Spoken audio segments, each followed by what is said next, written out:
Mogliano Veneto, in fiamme. Una bomba, siamo scappati subito. Alla botta ho sentito, una bomba. Forti tutti i vetri nel terrazzo e sono scappata via con la porta aperta. Sono distrutta, sono. Tanto fumo.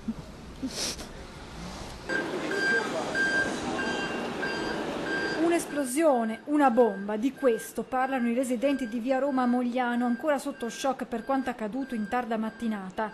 Prima uno scoppio, poi le fiamme e il fuoco. Sono da poco passate le 13:30 quando si scatena il panico. Il boato viene avvertito anche negli stabili vicini, come racconta questa signora. Fiamme, tutto, perché mi sono tremati i vetri dell'attico dove vivo qui vicino. Il fumo ben visibile a diversi metri di distanza in pochi minuti avvolge l'abitazione, una mansarda al quinto piano di questa palazzina che si trova sopra l'ufficio postale.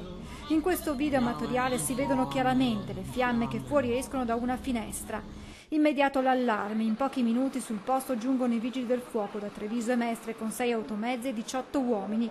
All'interno dell'appartamento ci sono i due proprietari, si tratta di marito e moglie, entrambi novantenni, che cercano di mettersi in salvo rifugiandosi sul terrazzo. È qui che vengono ritrovati dai pompieri che portano in salvo la coppia utilizzando l'autoscala. Soccorsi dai sanitari del SUEM, i due anziani vengono trasportati in ospedale. Entrambi hanno problemi di respirazione per aver inalato fumo. La signora riporta anche una lieve ustione al braccio. Marito e moglie non sarebbero però fortunatamente in pericolo di vita. I vigili del fuoco riescono a circoscrivere le fiamme, evitando l'estensione del rogo all'intero stabile, che viene evacuato. In strada i condomini non nascondono la paura.